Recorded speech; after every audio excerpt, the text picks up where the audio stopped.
2 Corintios 7 confortado por el arrepentimiento de los corintios cristianos. A limpieza y perfeccionamiento. 1. Primera, a la luz de las promesas de Dios. Así que, amados, puesto que tenemos tales promesas. Así que, puesto que tenemos tales promesas. Esta es la conclusión de Pablo de lo que expuso en 2 Corintios 6, 14-18.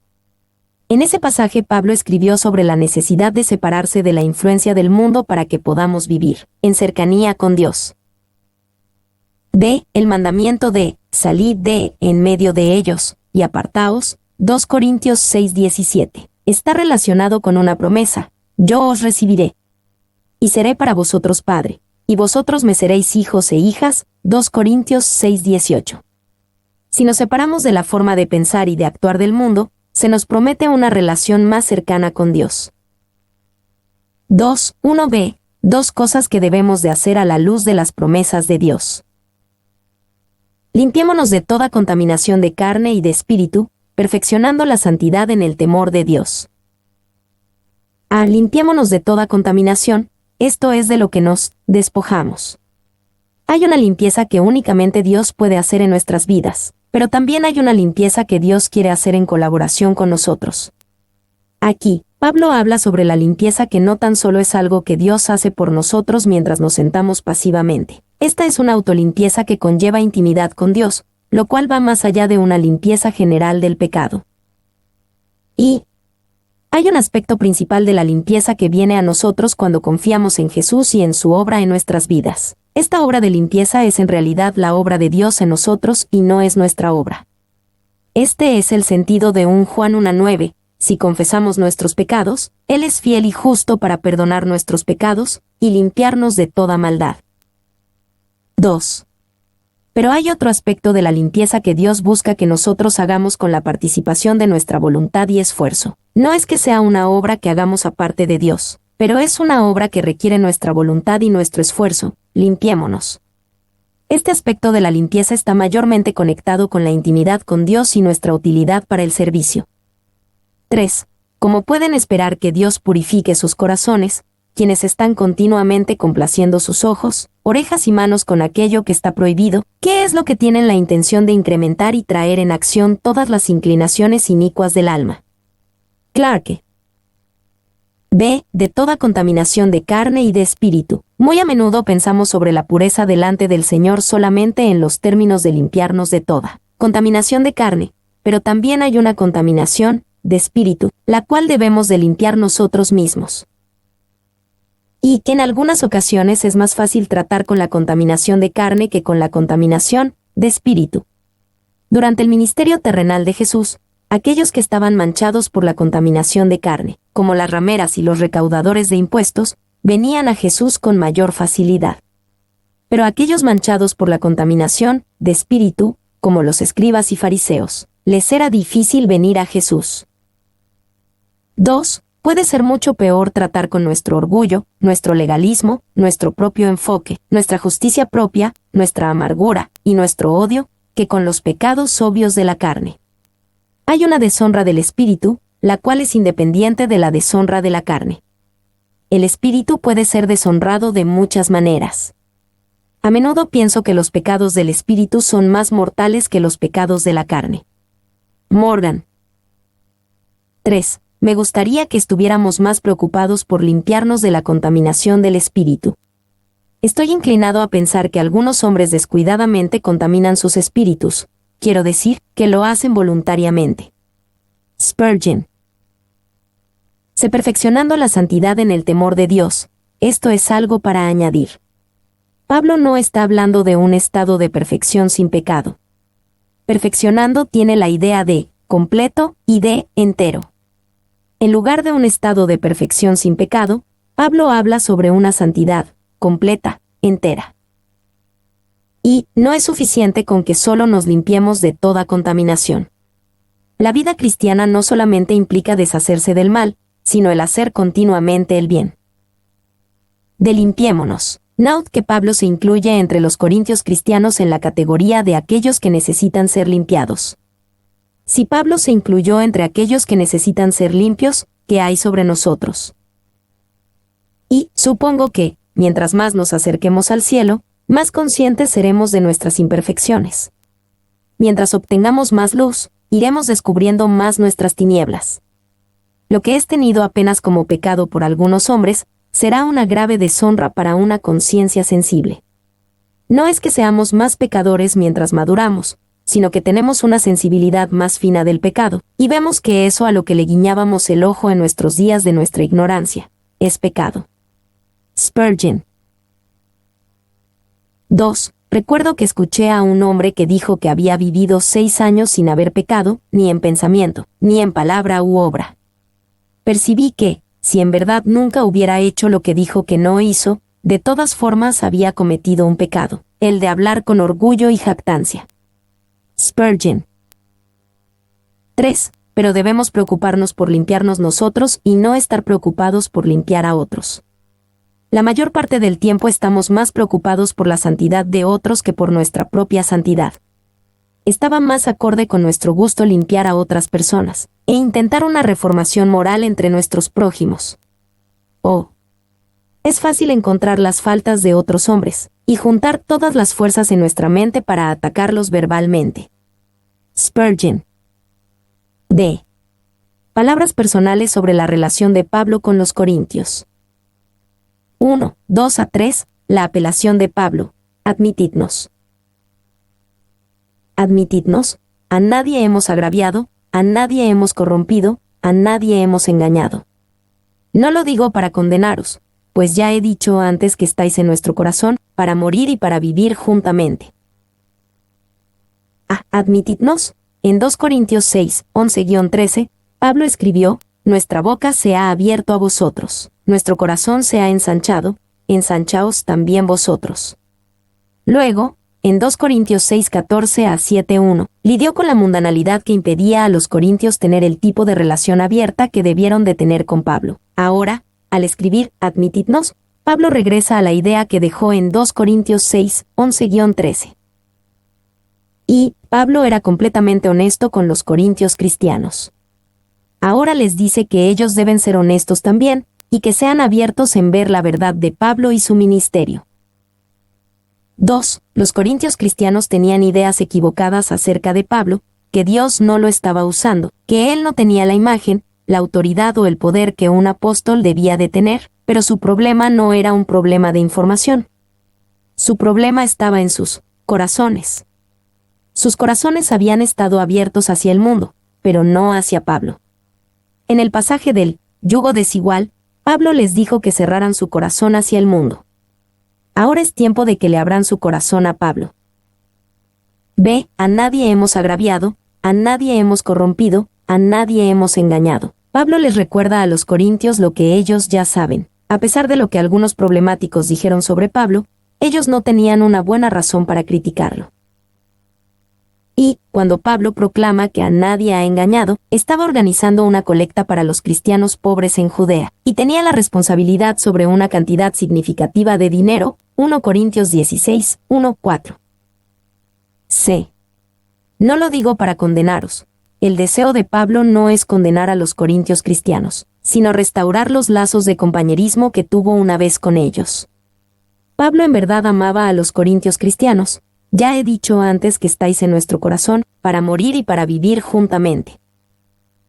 Y Pablo confrontó a los corintios cristianos, pero no quería condenarlos. Es posible el confrontar sin condenar, aunque es raro que lo piensen así los que son confrontados. 2, 4-7, Pablo está animado porque recibe buenas noticias de los corintios cristianos. Mucha franqueza tengo con vosotros. Mucho me glorío con respecto de vosotros, lleno estoy de consolación, sobreabundó de gozo en todas nuestras tribulaciones. Porque de cierto, cuando vinimos a Macedonia, ningún reposo tuvo nuestro cuerpo, sino que en todo fuimos atribulados, de fuera, conflictos, de dentro, temores. Pero Dios, que consuela a los humildes, nos consoló con la venida de Tito, y no solo con su venida, sino también con la consolación con que él había sido consolado en cuanto a vosotros, haciéndonos saber vuestro gran afecto, vuestro llanto, vuestra solicitud por mí, de manera que me regocijé aún más. Mucha franqueza tengo con vosotros, mucho me glorío con respecto de vosotros. Sí, Pablo ha sido franco en su crítica hacia los corintios, pero también es franco en cuanto a que se gloría por ellos. B. Lleno estoy de consolación, sobreabundó de gozo en todas nuestras tribulaciones, lleno estoy de consolación, sobreabundó de gozo en todas nuestras tribulaciones, a pesar de las muchas tribulaciones que Pablo enfrentó, interior y exteriormente, halló gozo, y parte de ese gozo eran las buenas noticias que recibió sobre los corintios cristianos. Y sobreabundó de gozo en todas nuestras tribulaciones. Esta frase, sobreabundó de gozo, también puede ser expresada como, estoy sobremanera gozoso, o tengo un gozo que no se puede explicar. Algunos piensan que Dios quiere que soportemos la tribulación con un rostro sin expresión, estoico, con el labio superior inmutable, pero Dios quiere más de nosotros. Él quiere que sobreabundemos en gozo, aún en todas nuestras tribulaciones. 2. Dios trajo consuelo a Pablo cuando escuchó la obra que él hizo entre los corintios cristianos. Ninguna circunstancia o aflicción personal puede disminuir el gusto de ver a las almas crecer en la gracia del Señor Jesús. Morgan. 3. Cuando Pablo habla de la venida de Tito, él en realidad retoma donde se quedó en 2 Corintios 2:13. En el sentido que 2 Corintios 2:14 a 7:4 es una gran digresión, por supuesto, conducida por Dios, pues contiene uno de los tesoros más ricos del Nuevo Testamento. C. Ningún reposo tuvo nuestro cuerpo, sino que en todo fuimos atribulados. Pablo tuvo un tiempo difícil en Macedonia, pero Tito vino a Pablo cuando estaba en Macedonia y le trajo un buen reporte de cómo los corintios cristianos estaban volviendo a Jesús y a Pablo. Y, a pesar de todas sus frustraciones con los corintios, y en medio de todas sus aflicciones en el ministerio, Pablo tenía una confianza y esperanza real, porque Tito le trajo un buen reporte de cómo iban las cosas en Corinto. 2. En 2 Corintios 1:3, Pablo declaró que Dios es el Dios de toda consolación. Aquí, Pablo experimentó ese consuelo por medio de la venida de Tito y de las noticias de Corinto. Pablo experimentó el consuelo de Dios por medio de instrumentos humanos. Muy a menudo, cuando nos apartamos de las personas, nos apartamos del consuelo que Dios nos quiere dar. D. De fuera, conflictos; de dentro, temores. Esta era la vida de Pablo en el ministerio. Era una vida de gran bendición, pero también de muchos conflictos y temores.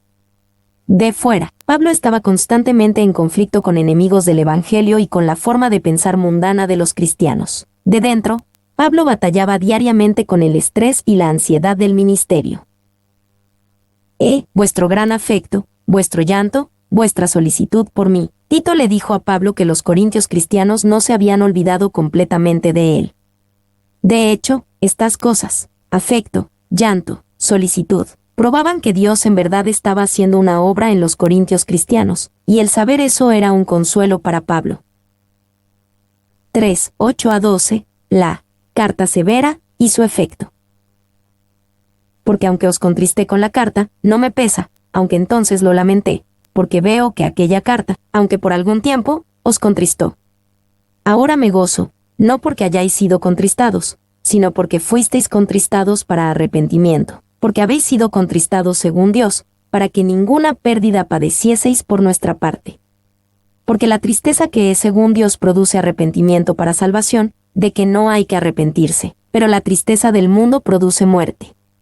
Porque he aquí, esto mismo de que hayáis sido contristados según Dios, qué solicitud produjo en vosotros, qué defensa, qué indignación, qué temor, qué ardiente afecto, qué celo y qué vindicación.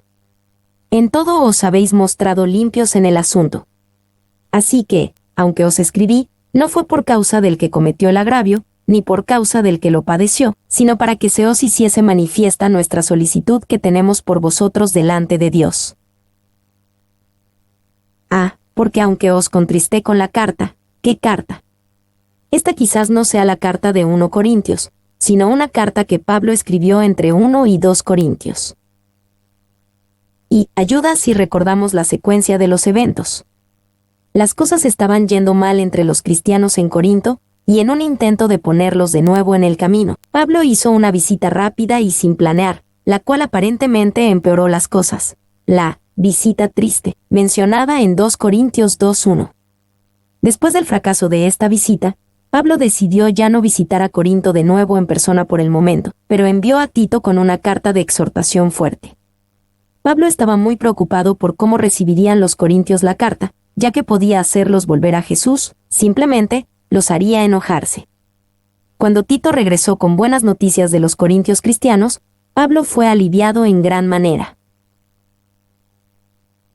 No me pesa, aunque entonces lo lamenté. Cuando Pablo escribió la carta severa, la cual fue llevada por Tito, él no disfrutó la idea de confrontar tan severamente a los corintios cristianos, aun cuando ellos se lo merecieran. Es por eso que escribió, aunque entonces lo lamenté. Al mismo tiempo, cuando Tito regresó y reportó la respuesta de los corintios cristianos, vuestro gran afecto, llanto y solicitud, mencionado en 2 Corintios 7:7, Pablo se sintió feliz por el efecto que tuvo la carta. Es por eso que escribió, no me pesa. Sé que aquella carta, aunque por algún tiempo, os contristó, cuando se está en pecado, el placer pasa y queda la tristeza, pero en el arrepentimiento, la tristeza pasa, y el placer permanece para siempre.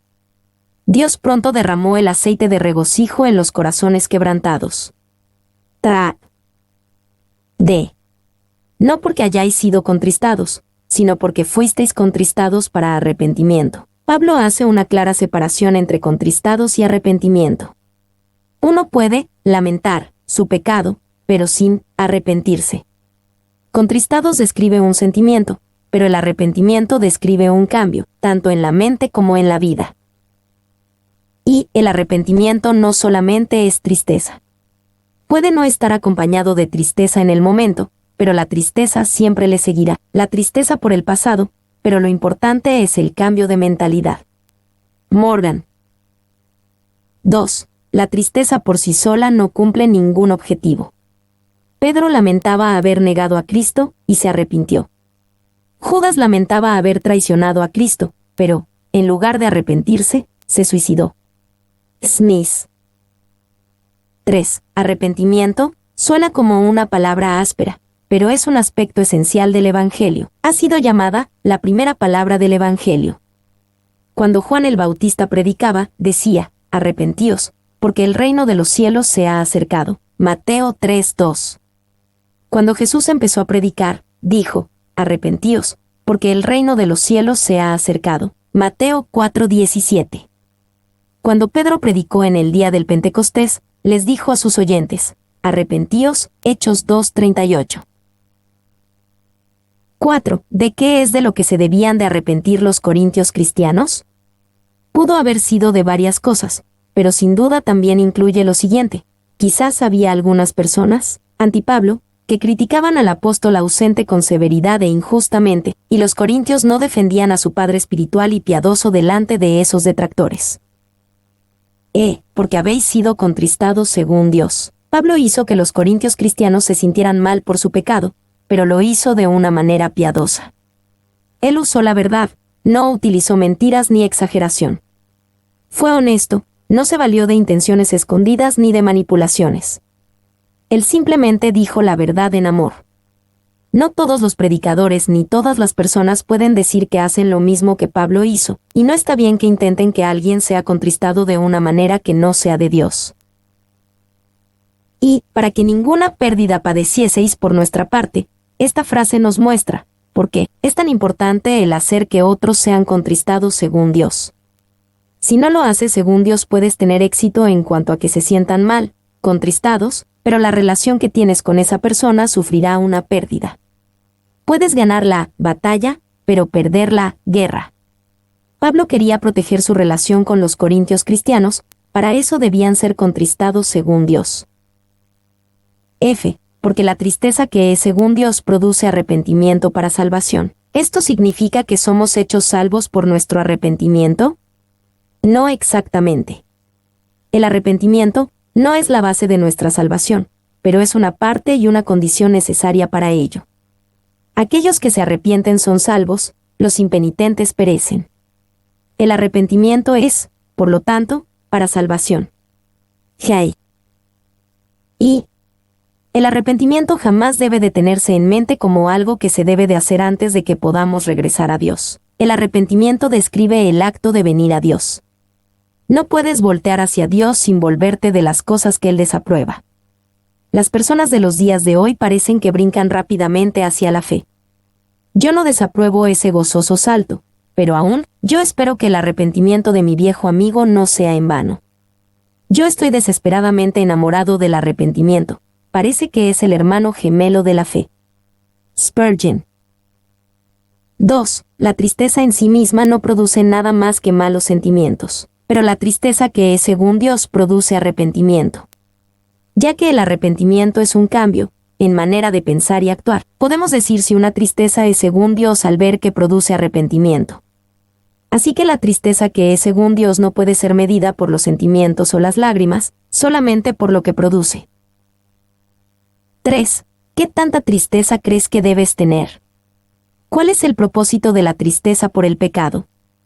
Es para que te atraiga hacia la confianza de la obra expiatoria de nuestro Señor Jesucristo. No es que tu tristeza te limpie de tu pecado, sino su sangre. Es la bondad de Dios la que conduce al hombre al arrepentimiento. Tu tristeza por el pecado te condujo, en un tiempo u otro, a arrojar toda la carga a los pies del Salvador crucificado y resucitado. Si no lo has hecho, cualquiera de las cosas que Pablo menciona aquí son las que producen un pesar que conduce a la muerte.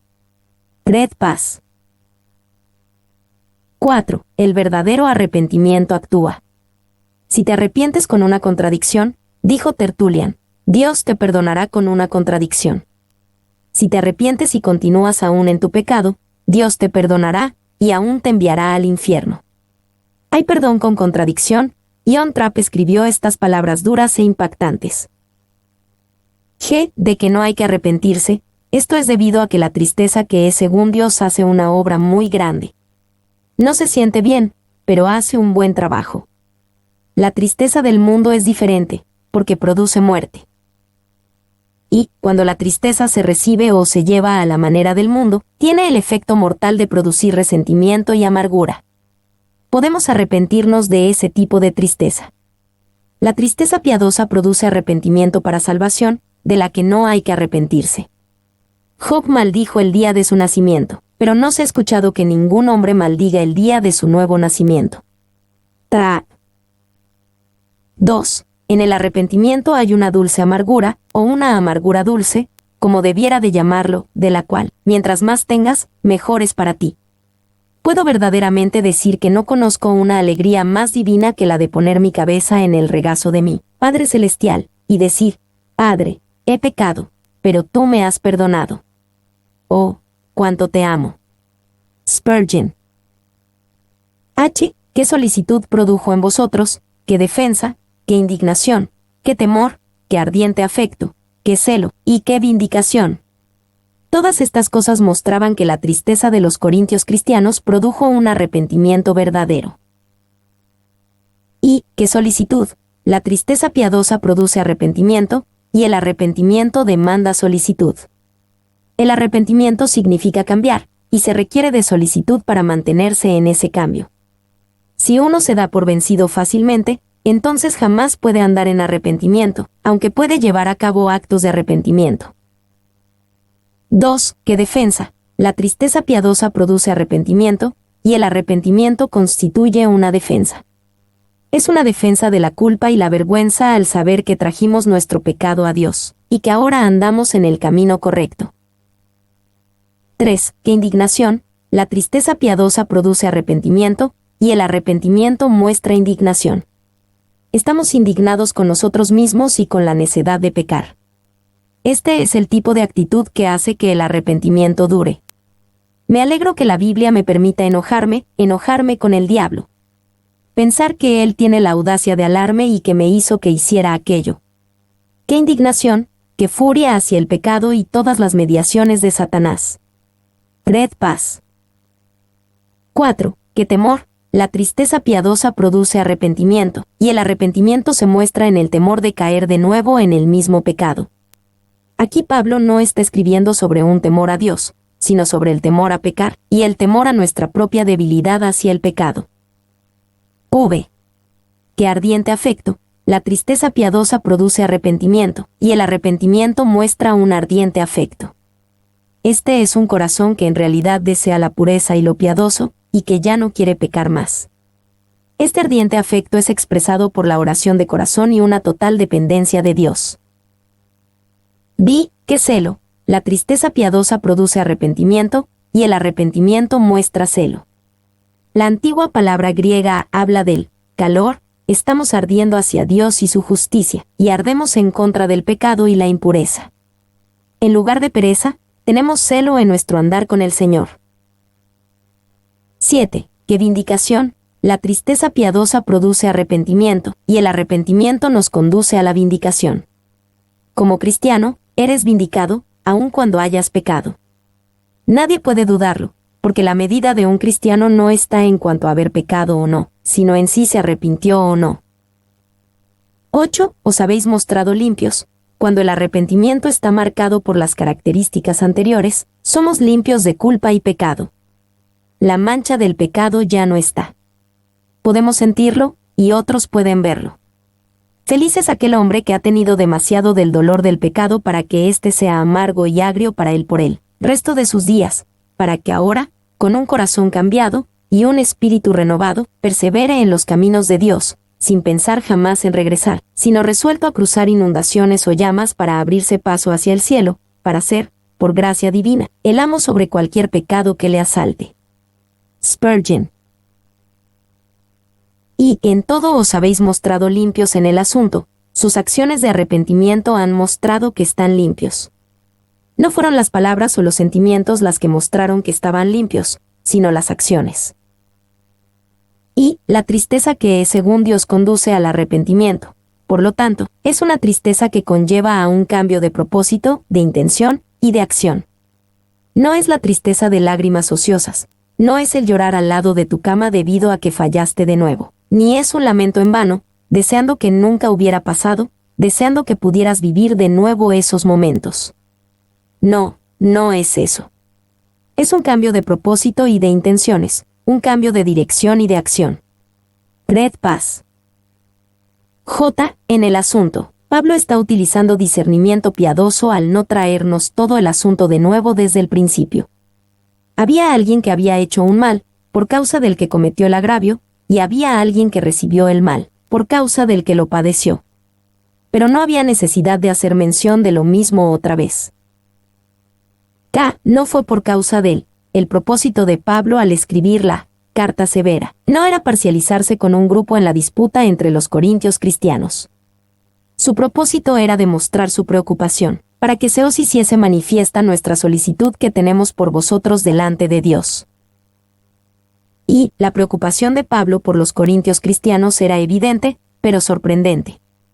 De todas las iglesias surgidas nunca hubo una iglesia menos digna del afecto de un apóstol de lo que lo era esta iglesia en aquel tiempo, y ninguna fue más amada.